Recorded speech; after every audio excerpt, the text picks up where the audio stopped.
Our second talk was with artist Olga Ivanova, a resident of Bothell who loves to cook, drink wine, paint, draw, and design jewelry.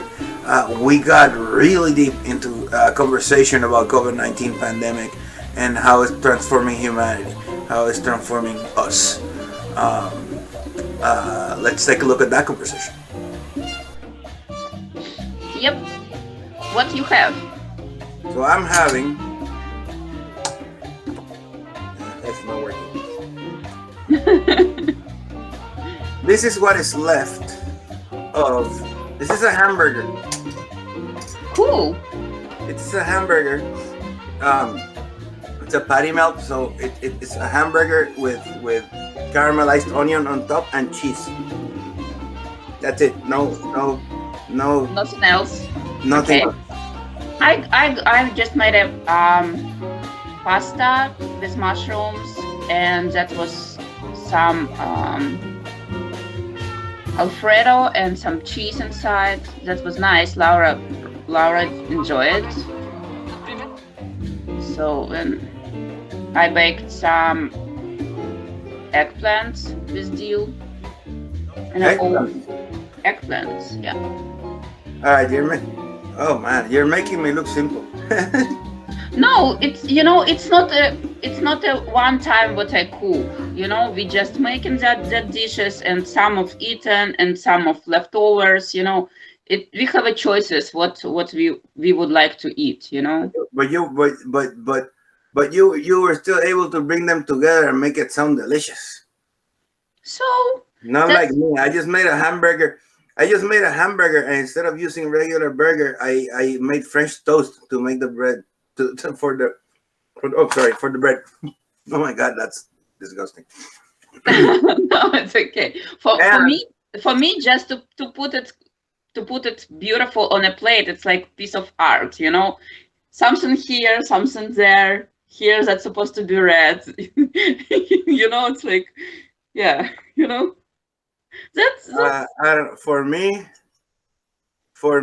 if it tastes good and I'm hungry, I'll eat it. That's it. I know. But I if it looks nice, even better. Yeah. I know. Sometimes representation making a first impression. You see that, you really would like to have it. That's how we just choosing that dishes from the menu. If someone just reading ingredients, yes, I'm reading ingredients, but I would like to see the picture how it looks like. So that's true. That's true, but also to your point, a lot of the menus nowadays are just written words. But if you read the menus, you will immediately realize the language is very, very descriptive. The language is I'll give you an example. Here's how I would describe what I had today. All right, I would call it the French. If it's a menu item for brunch, I would call it the French patty melt. Okay. What is a French patty melt?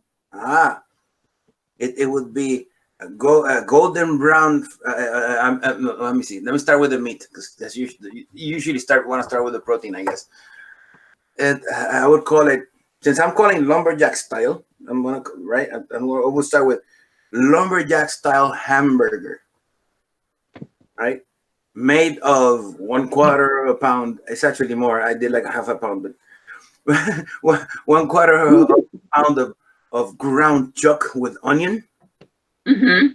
All right, topped with sauteed caramelized onion and cheese, served on French bread, French toast, with a side of golden hash brown topped with sour cream. Mm-hmm. And fluffy, creamy scrambled eggs. Yeah, very good description. Trust me, it sounds a whole lot better than what it looked like. Well, I was doing the cooking, so of course. You have a meeting. Hi. Hello. How are you? What are you Good. doing? I'm good. I'm just talking to my friend. Uh-huh. Are you talking? Yeah, right here. Okay. Okay, keep going. Yeah, she already wake up so early. That was update in her. Laura, please close the door. Laura. Laura. Okay, I'm gonna do that. Here we go.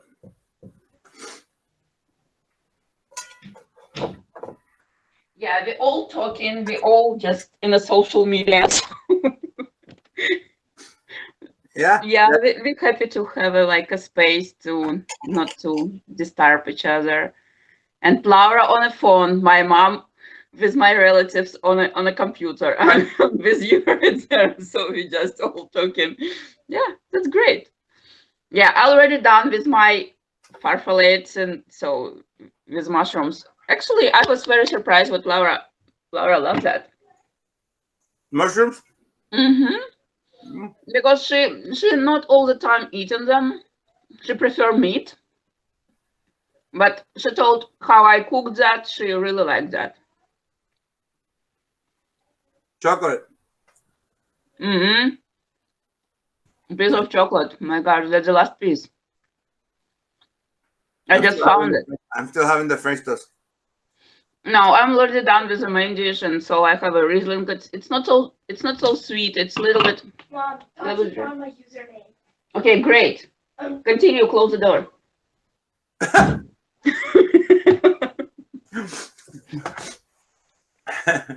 You're being such a mom, like blah blah blah blah. Leave me alone. Hey, go away. No, she shared some news. Her friend found her username. She found her in a game or somewhere. You know, she just so excited. So this Riesling, it's really not so sweet how I expected, but I really like that. Uh-huh. Well, I don't know why it's bubbling. It's bubbles.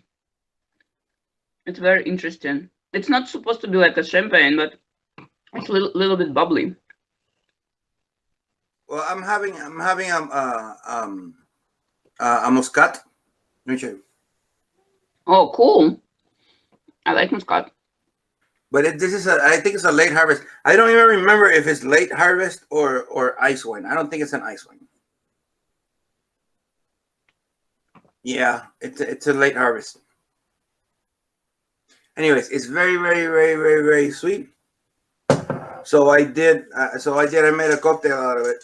Just pour it over some ice, add some club soda, and now it's perfect. Yeah, it's made that Perfect. sweetness lower, right? Yeah. And that's what I'm having. I drank the bottle, but then again, it's been a couple hours, anyways. So you saw the picture what I sent you, right? That's the yes. That's the Aragon, medium dry. Can you share it? Can you share it? Can you share it now on the screen so that people that are watching can know what you're talking about? I don't know how.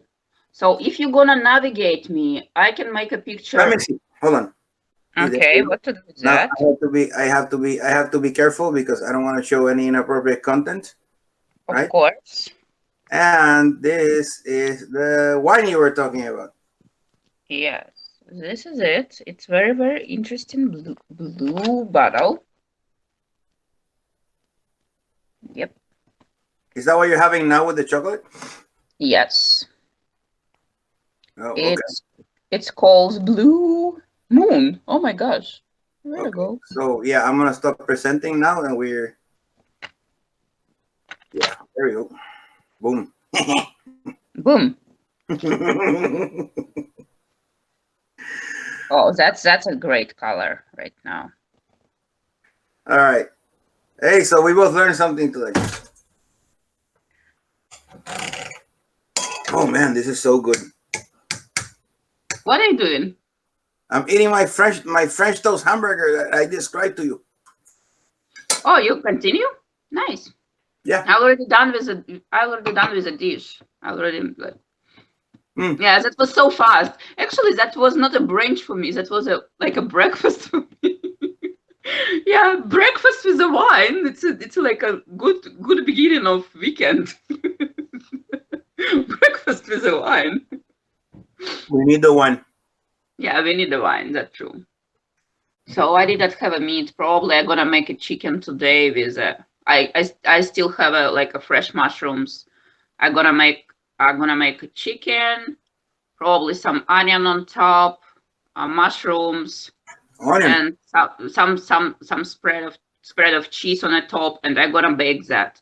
I'm gonna make it chicken breast flat because I'm gonna beat that. Powder? You know, yeah, that's gonna be like a, I don't know how it's called. Like a schnitzel? Yeah, kind of that. That's gonna be great. That's gonna be soft and it's gonna be done very fast. And with mushrooms, it's cooking very, very fast also. So same like a cheese. And what I really need to do, it's like chopped onions very, very in small pieces to make it done in the same time. Because onion, it's a most product what's like staying longer in the oven, not to make done. Yeah. Ready. Yeah, that's probably what I'm gonna do. Right now, I know. I think I'm gonna get more wine. Yeah, we just talked with you before what I really would like to buy a home. Right now, I know the people who can help me. You know, it's like information coming. It's a network. From different sources. It's like, you know, it's like in a one place, and sometime maybe that's gonna be helpful. Yeah. It's a network. It's a network. Yeah. You know, you look like say there are many super talented photographers out there, you know, and many super talented musicians out there. But I'm pretty sure that if you need a musician, you probably are going to look for somebody that you know that plays music, or that I know that play music, and we're gonna go to William. Or if we know a photographer, we're gonna go because he is close, you know, and he's very good. You've seen his work, that sort of thing. If I need someone that is you know, artistic for a paint or for a drawing, I'm going to call you. you know what I mean? Yeah. Because there is this. I think that there is this sort of implicit trust in familiarity. What I mean is, even if you never go to William's show to hear him play, if I tell you, because because you and I are familiar with each other, you know, because we are connected, right? If you need a jazz band or a jazz quartet, and I tell you, oh, I have a friend that is really good. He's been playing in Woodinville. He's been playing Capitol Cider and all these places. Name is William. Here his number. You're going to call him because the familiarity between us will kind of like cast a halo or cast or how can I say it, would pre-qualify the recommendation. You know what I mean? Right? And that's what I think networking is, which is a little bit different from I'd say cronyism or nepotism, where you just, hey, you give the job to your friend because he's your friend, not because he's a good musician, you know? Yeah, it's in a first, it's a good musician, but it's my friend, right? So we recommend that because of he is a good musician, but he's also my friend, right? You know, right. Yeah, that sort of thing. Because I am not recommending him as a friend. I'm recommending him as a musician. Of course, in the first, or a photographer, or a social media manager, or a college professor. Because this guy professor doesn't matter. Yeah. He's awesome. I love this guy. Yeah, so he's like he's your friend. It's like a references. It's not like True. concise. That's why I Yeah, call it's like a it's like an extra reference. that's why I call it networking or network because it's all connected. I mean, you connected to me, I'm connected to him, he's connected to somebody else, Yep. and I'm pretty sure that if we don't have to look too hard within the people that we know to find whatever support or whatever things we need to address um, any I don't know any matters that come across. But anyways, this is starting to sound like a like a what do you call it? Like advice show. Yeah, it sounds like we promotion and networking. It's like, yeah, but anyway, No, it's our life. let me say something. Let me say something for the people that are listening, because I know there's some people watching the live stream and that will watch the video later. Olga and I are talking about William Munoz. He is a photographer, college professor. He is a professional recording artist, trumpet player, and he plays Woodinville Wine Country, Seattle, and other places with his jazz combo. You can look him up. You can look him up. William Munoz photo and William Munoz trumpet. He's got a Facebook, Instagram page. You can go into Wine Tasting Shuttle. You look at all our pictures. That's what that is all his work. And the music that I used for our last video where we did the Lisa Callan. Shout out to Lisa Callan from Callan Cellars. So when we did her when we bought some of her wine and did the pickup, the music you hear in the background is actually William playing his trumpet live at Eye of the Needle in Woodinville. So, anyways, go check out his YouTube channel. That's end of the commercial. Oh, that's great. He was going to be he wanted to be here today, but he had a previous commitment. But I'm going to see if he'll join us tomorrow. I don't know. Yep, it's okay. People still has a life. That's great. That's great. What they have a life. Yeah, we would like to have more people here, right? Yeah. That's true, but you know what?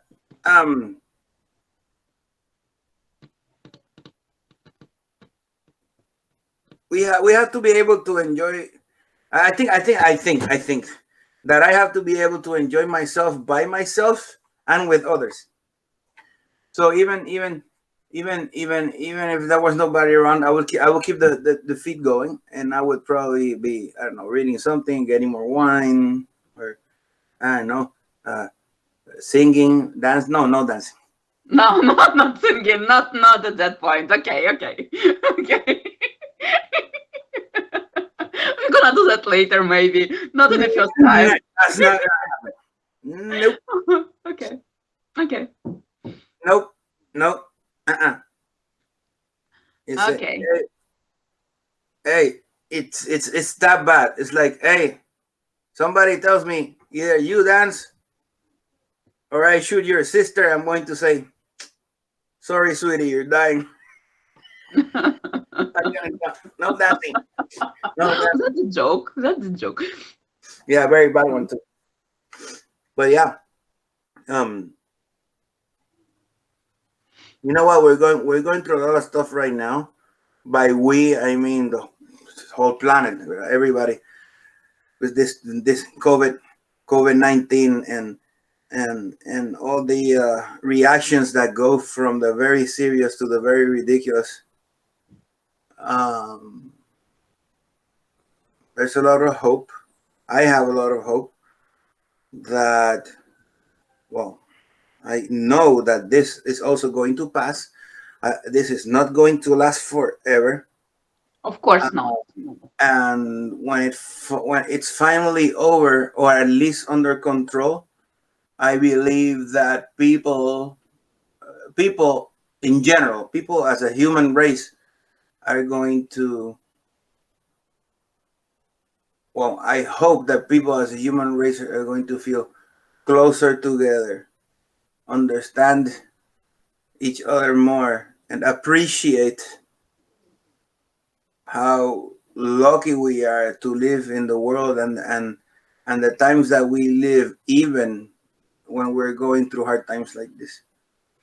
Yep, I agree, totally agree with that. And I think people gonna be, yeah, gonna be more appreciated in the simple things what they had before, and they actually not recognize that simple things. But when we had that situation, right, we just lose them. That's so small, simple things. We just Because we lose them. take them for granted. Yeah, yeah. And I'm right now, 100% sure.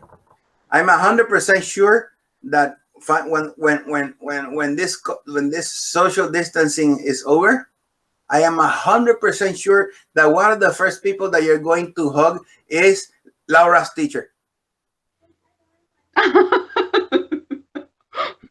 no, actually, no. Like, okay, thank you, take her, Maybe I know what the maybe of the parents, yes, because especially if they have like 2 or 3 kids, maybe yes, but um if you correct organizing the child and you have a very good relationship with the child, it's not gonna bother you like so much. Of course, it's like to stay in at home, it's like a 24/7 with a child and not have a break. It's really work. But right now, the family, I think the family, it's much closer, and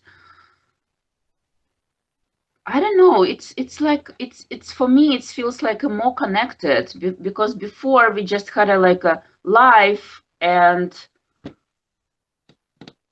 that was like a routine. But that was like a fresh break. What we supposed to be together, and we actually know each other from the different ways because we all growing, you know, each child is growing and her preferences are changing so fast, and sometimes we not have a time to understand and realize because it's changing so fast. And right now we have time to see that changes and to just to be together with that changes. That's actually, I'm not calling that's the time to be at home with the family. It's a bad time. No, of course the reason it's really bad, but to stay at home, it's a good reason. It's not a good reason, it's a good time to be at home with the family and to spend more time with the family and focus on the family. Yeah, that's what I would like to tell. Yeah, but I remember a time when I mean I grew up in a nice, by nice I don't mean like it was, you know, rich or posh neighborhood, but it was nice because it was very, for the most part it was friendly. Back then there were very little cars parked on the street, so we could play on the street. I wasn't really allowed outside during weekdays. My mom being a single mom, he was working all the time. So as a general rule, I could be at school, I could be at my grandma's house, or I could be home. That's it. So in a point, maybe that prepared me for this, right? Because I had to stay home. I could go out anywhere I like, but there is a particular measurement. I could go anywhere I liked as long as I could hear my mom yell my name. good point. Problem is that on windy days, that on calm days when there's no wind or nothing, that the voice didn't carry, I couldn't go far, because if my mom yells and I can't hear her, so I had more or less an idea, you know, as a kid you kind of your right. Oh, sorry. So William texted me. He says hello to everybody. hello to Olga, and thank you for going to see his show. Nice. So good response. Yeah. So where was I? So I kind of grew up indoors. So for me, this is I'm just indoors. Um, um, but I have other friends that lived in really really really bad neighborhoods.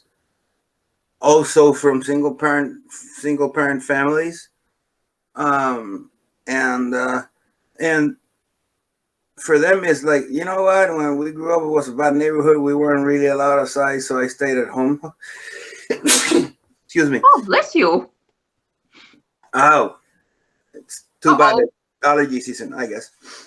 Anyways, so it's not really a big deal. It might be a generational thing, because you know, I'm 47, so I'm right in the middle of Generation X.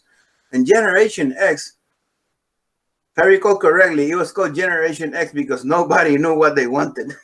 Because all we wanted to do as a generation, and still to this day, is to do as little as possible and leave us alone. You know? It's a very But interesting description. But we were So still I'm survivors because we could make a meal out of whatever was in the kitchen. Yeah, that's true. Yeah, and actually that's point to have just a limited sources. It's actually inspire me to start to cook, to start create, to read more cooking books, to start to do something, because nobody actually, yeah, we have some lesson in the school, like a home cooking little bit, but that was like a limited lessons, and that's limitation in the food make us creative and make us like a very good start point in life. I don't know how our children gonna start to cook, because my child is really not interested in that. So yeah, I can answer that. yeah, so I can answer that. YouTube. yeah, so we're supposed to probably show them how to do that, because they have a lot of choices right now. It's not limitation. You can just have wherever they like. That's a very good unlimited choices to make a very nice creations with the food. It's not only in the food, it's like in a different aspects also. Everything. You can learn how to do anything through YouTube. But they supposed to have that desire, but that desire right now covered more in like a computer technologies, instead of to create something with the hands, they just still just stuck with the computers, and right. That's not bad, but they supposed to have a breaks to do some real stuff. I think I want to add something to what you're saying, is that many, like you said, many years ago, somebody would have to teach you something, right?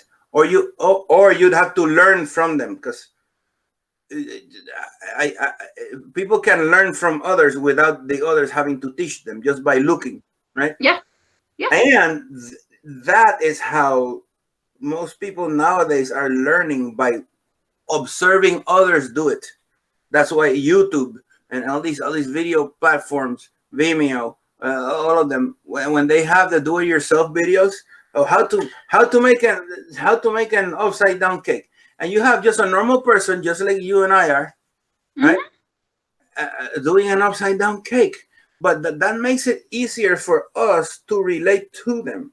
Okay, I wouldn't be. I mean, I don't. I'm not. Honestly, I love to watch Gordon Ramsay or Rachel Ray or any of these TV chefs. I like to watch them, but I just sit to watch. I don't sit to learn, because it's a show. Now, you see a YouTuber, probably with maybe from their phone or maybe from their whatever, even expensive setups, but it feels like somebody who's just a normal person, just like you and I are, is sharing something. So I'm being entertained, I'm being informed, and I'm being educated. by basically the world, and I think that's good. Where I think that there is a little bit of loss is that, I think you touched on it, is the intimate interaction. You see, if I teach my child, I don't have children, but if I teach my child how to sweep and mop and take care of the house and do what they call chores, it's just basically maintenance. It's something that child needs to learn: do laundry, iron, so put on a button or whatever. It's basic stuff, right? Yeah.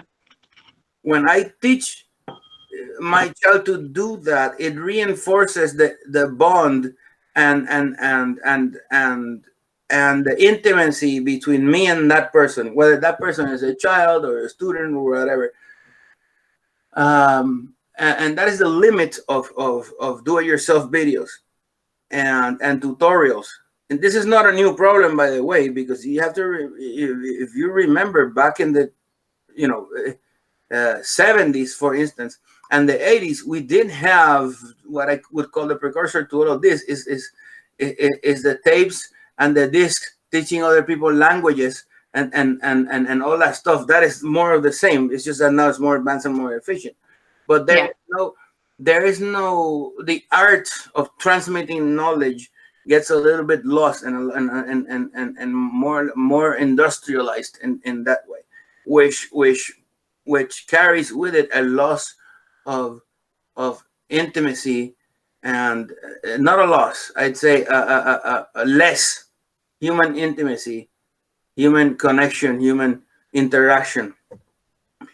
Which, but the irony of it is that all of this, I think, is what made social media so powerful, because what we're doing is that since there are ways that we are, as technology advances, we are being so, if I may say so, dehumanized. We are looking for ways of coming back together. That's why social media has been such a big hit for the last 20 years. And not only that, I think I briefly mentioned or talked about this with Carrie early during this brunch. Is that one of the good things that's happening right now with COVID-19, and it has to do with the social media aspect and with the dehumanization of learning, is that no matter how much YouTube is out there or how many do-it-yourself videos, these do-it-yourself videos, these YouTubers, what they're looking is for connection. Of course, yeah. What we're doing here is looking for connection, and now in the COVID-19, we're missing each other. We're you see, before COVID-19, you talk to your friends, let's say, every 3 months or every 4 months. Now we're doing a virtual happy hour and we see them every day. That's great. That's what I like. I'm exaggerating because I love my friends, but seeing them every day is going to be too much. One of us is going to go crazy. I'm already crazy. So anyway, point is that this is what I said to Carrie. What I said to Carrie was that I don't like to call this social distancing, because in fact it's the opposite. I like to call it physical distancing, because when you think about it, socially speaking, it's just that the connections have changed so much over the past decades that now the quality of our connections are supported by all this technology. So the same technology that is driving us apart is bringing us together, in a sense. Especially right now that we cannot be physically together. We have to be physically distant, but that does not mean that we have to be antisocial. That does not mean that we have to, break with our connections. In fact, all of this is helping us. It's helping the people that are not so close, because we miss them. I think that that situation what's going on right now is like a COVID-19. It's actually give us and all people the break for being more connected with each other, because we were so busy with the works and with all that stuff, and exactly that's exactly the same what you told. Yeah, so Work, yeah, we was like, work, yeah, work, sometimes we was connected, and right now we have the perfect time to just refresh all that connections breathe. and to see all that meanings with the relationship what we have. So it's like, yeah, that's great. I totally not I totally not tell that what it's a bad thing in a for the people. Of course it's bad because that disease, right? But Yes. it's mentally, and for the people got a break of everything, and just it's just was a point to realize what the real life is, because we was automatically living, not thinking much about the stuff, and right now we just have that point to stop and think about important stuff what we have, so Yeah, that's what I think you said it best. Yes, of course. As you see in the news, there is the economic impact. People are losing their jobs. All of that is sad. very sad. That's true. That's very, All very of that sad. is sad, but you know, to over summarize or oversimplify, one of my favorite stories from Edgar Allan Poe is called Silence.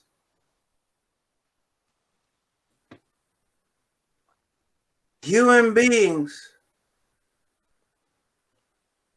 are okay and even at their best when there's a lot going on, when there's turmoil, when there's challenge. But if you curse them with silence, they go crazy. You know what I mean? Yeah. So there's an author, and if I mention his name, I'll probably get in trouble. His name is Jordan Peterson. He postulates that the way to live is to always walk on the line between order and chaos. Because if you live a completely orderly life, it's completely boring. And if you live a completely chaotic life, it's completely unlivable. I mean, that's one of my understandings of what I've read, and I tend to agree with that. So yes, there's a lot of sad stuff happening. People are getting sick. People are losing their jobs. Some of them may not get it back. But I think that humans, the we as a society and humans in general, are very resilient, very creative. We're going to get past this, and we're going to be better off. I think we're going to apply the lessons learned and move on and really focus, like you said before, on the important and valuable things. Yeah, and what I would like to say from myself, of course, that's a losing of jobs. It's a very sad thing, but I think at that point when the people actually lose a work, and some of the people, it's just making a work like a like a robots, and some of the people really not like their works, and I think that's gonna be the point what the people gonna take out some of creations what they have inside, and they're gonna activate that sources what they have inside themselves and that's gonna be completely different people. I think that's gonna be more open people and more talented people gonna be show up, because sometimes people just having a works and have some talented people what working in completely different directions. And right now, when they lose a work, they're gonna open that talents to just develop themselves in a different direction. That's gonna be more interesting people around. What I'm trying to tell, it's not a bad thing. It's completely not a bad thing. Lose work, they're gonna restructure. I don't know how to describe that. I think I know what you mean. Restructure, recreate, come up with new ideas. That's gonna activate your first to something new. That's gonna activate your sources, what you did not use before. You know, it's like gonna be the completely. Yep. You reminded me of a saying, of a phrase in Spanish that I learned in Puerto Rico. I don't know where it comes from, but roughly translated, it says necessity or need. Necessity. I think necessity is or necessity or need is the mother of all invention. So, I mean, and that's kind of true. Or sometimes struggle is, you know, you have, like you said, you have to get creative to get through this, and you have to get creative to grow from this. Activate your personal sources to go through. You know, and many people just staying at home, they bored, they just thinking what to do with the time what they actually have. And what I check that a lot of videos, people start to draw, they start to create something, they return to the sewing, like especially like masks, they could sew, they did not they know they can sew, but they just can do that. Very good. Start recording video. You know, so very go. Boom. Well, friends, that's it for today. All right. Don't forget to check out woodenbillwineblog.com for all things Wooden Bill Wine. They have lots of great information and connect you to the best of events in the Wooden Bill wine industry. Please don't forget to leave your comments below, like this video, subscribe to our channel, and visit our Facebook and Instagram pages. This is all for now. See you next time.